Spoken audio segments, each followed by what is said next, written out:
Welcome to Solving Systems of Equations using Substitution, the beginner level.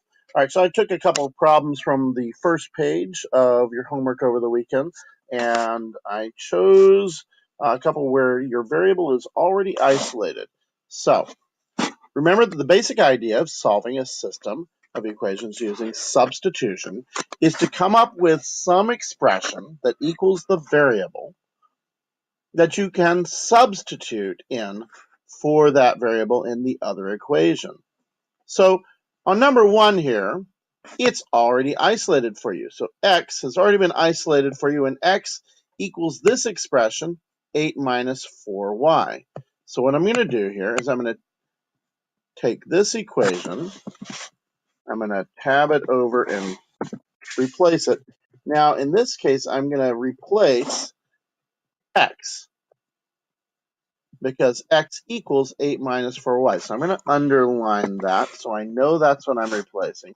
And I'm going to take this 8 minus 4y, I'm going to copy it over, and I'm going to put parentheses here, get rid of x, and I'm going to put that in there, because that is just another way of saying x. Now I have an equation that's all in terms of one variable. So I'm going to go through and start dealing with that. My first step is I've got to distribute the 3 times the 8 and times the negative 4y. So let's do that. 3 times 8 is 24, and then 3 times negative 4y is negative 12y. I still have my plus 5y equals 3. My next step, I'm going to consolidate anything that is a like term. 24 doesn't have any like terms on this side. It's just by itself. So I'll type 24 minus, now I need to combine negative 12y and 5y. So this is, I'll get rid of that minus for now. Negative 12y and positive 5y is going to make negative 7y. So that comes together as that. And then that still equals 3.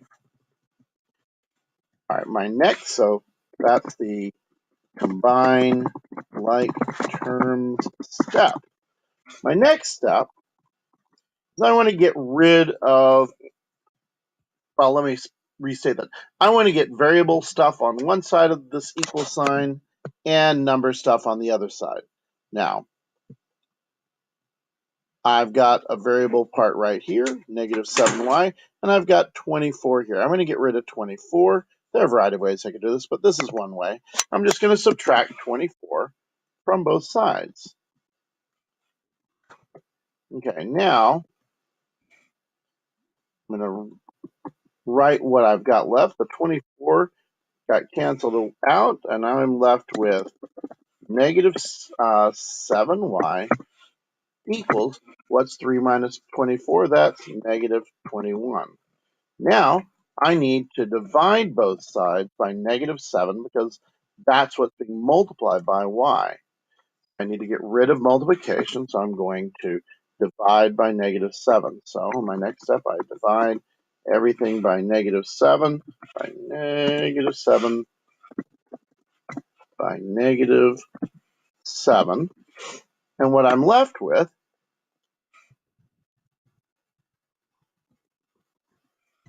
is y, because the negative 7 divided by negative 7 equals 1. Y equals what negative 21 divided by negative 7 is.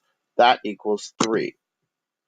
Okay, now that I have y equals 3, I've got part of my solution. Now I have to take that negative 3 and replace y with it in the next equation. So I'm going to come over here. I'm going to actually scroll down on the screen so we don't lose this. So I'm going to say x, I'm solving now for x, equals 8 minus 4y, but I know that y equals 3, so, or has to equal 3 for this to be a system that works, that has a solution. So that equals 8 minus 12, and that equals negative 4. So x equals negative 4. My solution is negative 4 comma 3. And that's my solution for that one. Okay, I'm going to try one more that's arranged a little differently, but it's still pretty similar. So we'll go to this one. This is number 3 from your homework.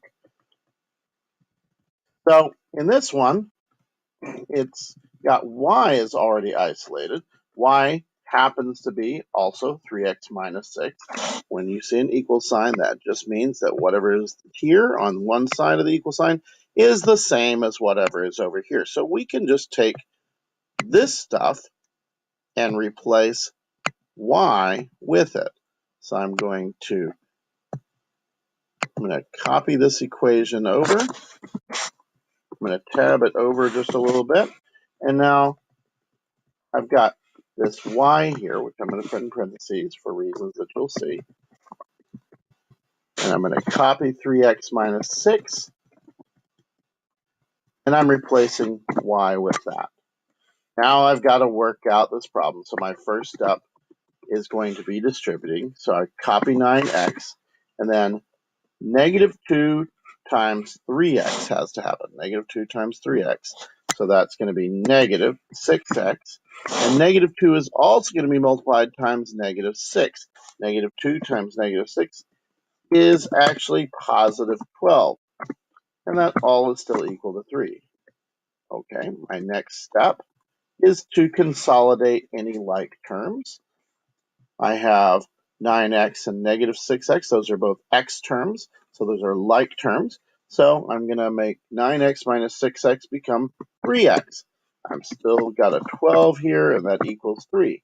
Now, one more step. I want to isolate my variable on one side and get numbers on the other side. So I'm going to subtract 12 from both sides. And that's going to give me 3x equals 3 minus 12, which is negative 9. Now, one more step of isolation. I need to divide both sides by 3 since x is multiplied by 3. Or another way to say it, both sides are 3 times too big for me to know what x is. So divided by 3,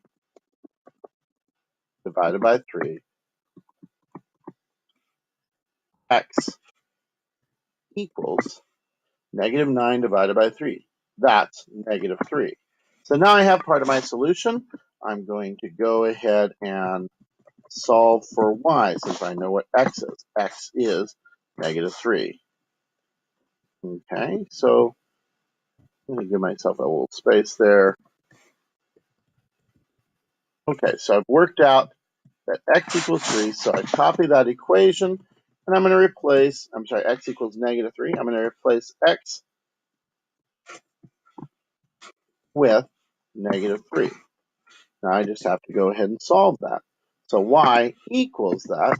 So y equals negative 3 times negative 3, or negative 9 minus 6, which equals negative 15.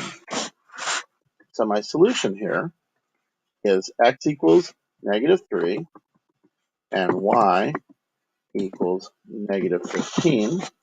So my solution is negative 3, comma, negative 15. The end by me.